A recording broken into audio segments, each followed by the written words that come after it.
Crypto Nation and mining family. Crypto Nation and mining family. What's going on? Of course, like always, it's not financial advice.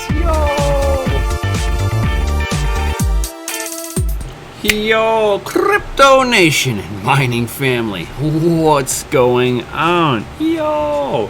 So, you like the sick background? Like the help support the channel? Guys, check out hotrodmining.com, guys, where you can get cool, amazing hats like the one I'm wearing right now. Yo. You can get some of these amazing shirts, some jackets, yo, some shorts if you live in an area that's warm. Like whenever I went to Costa Rica, it's pretty warm out there. Got the sweatpants here. Yo, that Hot Life. Oof, oof. So nice, so nice. So, if you guys like the green screen and stuff like that, and you want to kind of help support some of this, what I do for my channel, definitely check out hotrodmining.com. You know, a little shameless shill. If I can't get a sponsor, I'll sponsor myself. Yes. So let's dive into today's little segment here. Boom, boom. All right. So, NVIDIA's GeForce MX 350 and the MX 330 mobile graphics cards being tested, guys. Don't think that you're going to be able to sit there and go out and just mine on these bad boys. These are some pretty old architecture stuff. You're talking about Maxwell and Pascal GPUs.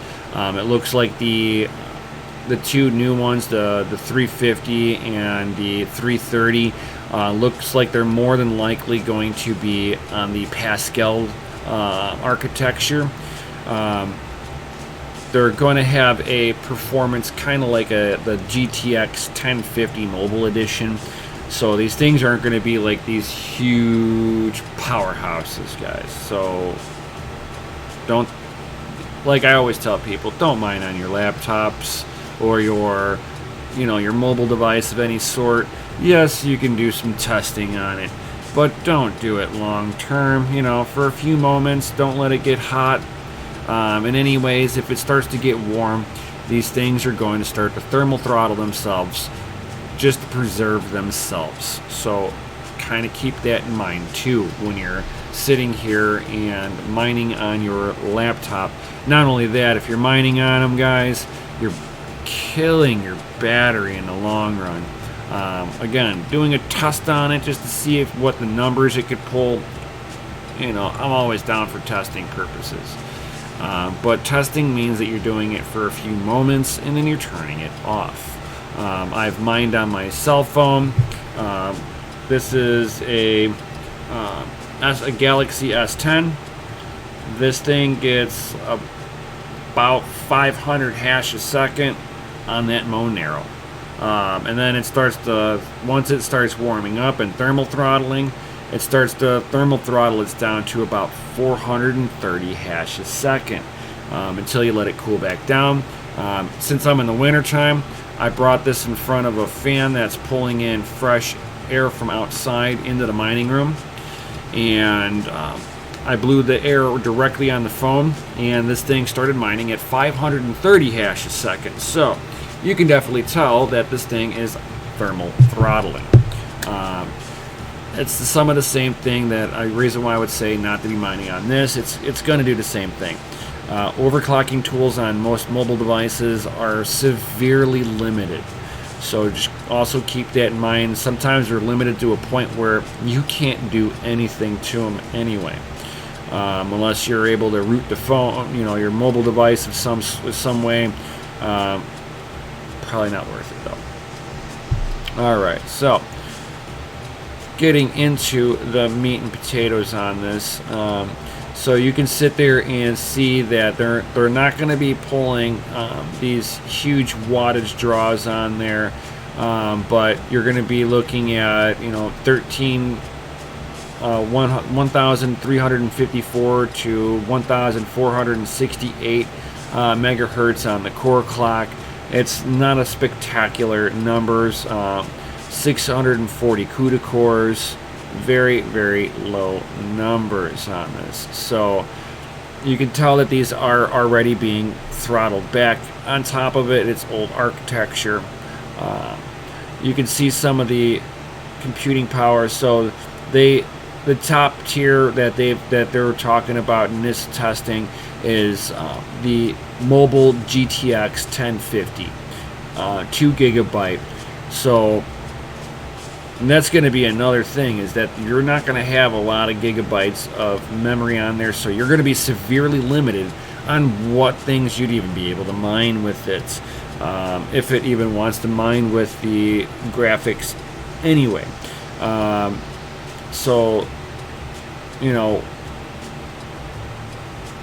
there's that. So I don't recommend mining on these in any way, shape, or form. It's neat to see that they are still coming out with Pascal graphics, but I would be waiting, just like, you know, the writer of this story was, you know, this article was saying that the GTX 16 series, Super Mobile series, that are expected to feature soon, is going to be featured with the GDDR6 memory. And then also a non-super series is also, you know, have as a good option too, because they have a much wider memory bus on there. You can wait for the MX series to be coming out with soon, which are going to be the new cards. The N18S G5. It's supposed to be the first MX graphics card to feature GDDR6 memory. It will be a slower version of the GTX 1650, but it'll be using the TUL 117 GPU PCB board with 1024 CUDA cores on a silicon. So there's, you know, that if you were willing to wait for a decent mobile notebook or something like that. So, you know, I think that the end of this year we'll see some really cool stuff. So if you're looking to purchase something, I would probably hold off if you're able to, but if you can't, that's a whole different discussion. You need to figure out what it is that'll be good for you at this point. Moving right along, I haven't talked that much about it. The coronavirus outbreak that has been hitting Chickadee, China pretty hard.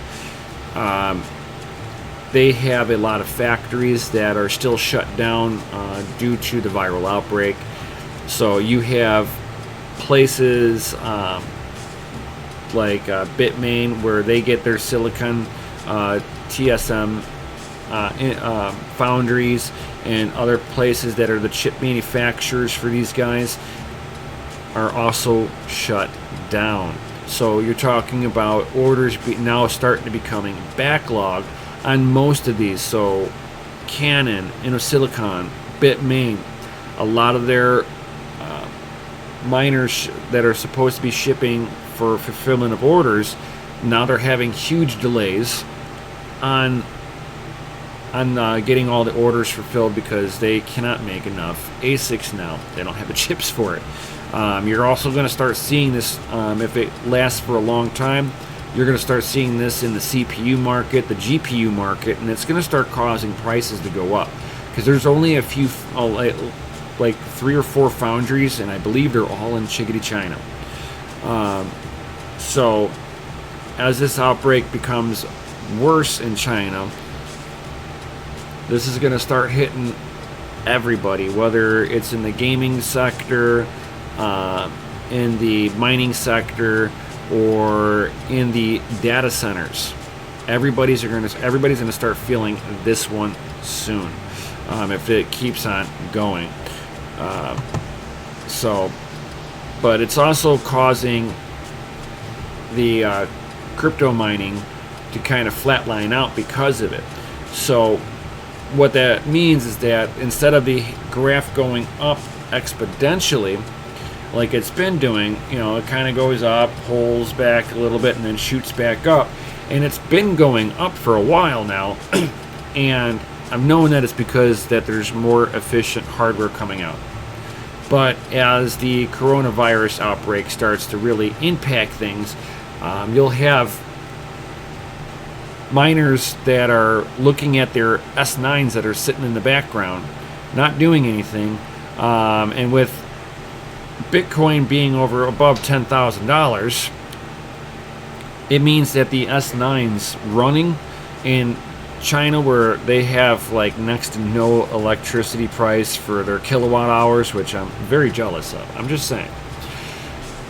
They can sit there and power up these S9s and run the bejeebus out of them, just because of the fact that it is for them right now profitable. But you're not going to see it put in huge hash rates. You know, you're looking at older hardware that is, you know, not as much hash, unless they're sitting there and liquid immersing all the S9s to get their maximum hash rate out of them. I don't really see them really putting in the infrastructure, considering that a lot of those mining facilities are air-cooled facilities, which works just fine also, as long as you know how to pull air through the facility properly. That's always the key with that. So I mean, it is being a pullback. So I mean, what's your guys' thoughts on the hash rate going sideways and a little bit down now? Do you think it's because of the coronavirus? I also know that there are mining facilities that have been forced to shut down, even mining facilities that their miners, the people who run the facility, have not left their grounds. The police came by and shut them down, told them to go home. So it's kind of pushing the miners to be a little bit more secretive on who's running what where, right? So, and then for the last little article here, this one, I have to say hallelujah that at least somebody somewhere understands mining. It looks like they're probably mining themselves. I mean, that's just me. Theories, if I had to take a guess. But it looks like the Ukrainian authorities have basically taken a sidestep from how they're looking at the miners themselves.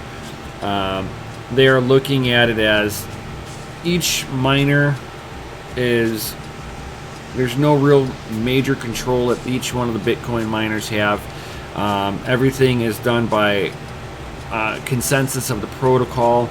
So the Ukrainian government has stated that mining does not require federal regulation. Here it is. I was like kind of scanning it. So Ukrainian states that the mining does not require regulations by state authorities, as this activity is regulated by the protocol itself and the network members. That is huge. I hope that that statement there goes viral through all the countries, that, or all these other countries need to talk to the person in the Ukrainian ministry that knows what they're talking about, obviously, that they've actually done research.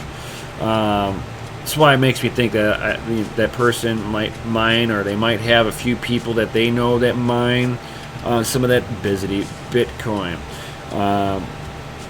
But the Ukrainians have been actively exploring digital currencies and blockchain space in the recent months, and it looks like somebody actually is in the know. The finance minister has reportedly said that the state financial monitoring service of the Ukraine, SFMS, would be the authorities responsible for tracking the source of origin of the funds on citizens' crypto wallets. Thus, the SFMS would be able to not only find out the origin of the crypto, but also how to detect those funds that have been spent. But of course, they would be able to see where it's spent, especially if they are onboarding through an exchange. Otherwise, they're going to have to go up to every single business that anybody can transact with crypto and tell them that they have to relinquish the identities of every crypto wallet they got spent with them per each person, which would mean that you have to make every company out there KYC you before you can spend crypto. And I'm sorry, I would sit there and figure out workarounds on that to keep myself anonymous if I really wanted to. So, I mean, this aspect here is where I'm like, ooh, they want to sit there and basically, you know, have other people police for them on top of their SFMS monitoring system. So, yeah, I'd like to see how they're planning on implementing this. I don't see how they're going to, you know, be able to get all the information for this without having the help of every single business out there just volunteering this information to them. And you're going to see everybody just go even more underground with it. I think that would stifle innovation more than help it. Do I believe that there should be some kind of regulation in here? Yes and no. Yes and no. Yes to the fact of if there's a company that is doing shady stuff, somebody needs to hold them responsible for it. Other than that, it's really nobody's business. You know, it's like they need to sit here and treat this like money. So if a company out there is stealing money from people and not providing a service or a good, then usually there's a way for you to sue them. That aspect, I believe, should be made available to be able to track down for any company that's in the blockchain space. But as far as they have to play KYC or they have to give up the information of who you are and if you spent crypto with them, I don't think that they should have to go that far. With that being said, guys, what's your comments and thoughts on this one? Definitely leave some comments and stuff like that down below. And while you're down there, guys, smash that Lizzie like button, hit the bell notification, subscribe, and all that good stuff. And like always, I'll definitely see you all on the next one. Yo! Smash the like button for this sick green screen behind me. It's sick. Off the hook. I'm just saying. Just saying. If you want to know how to set it up, I've got a video on that too. Oh!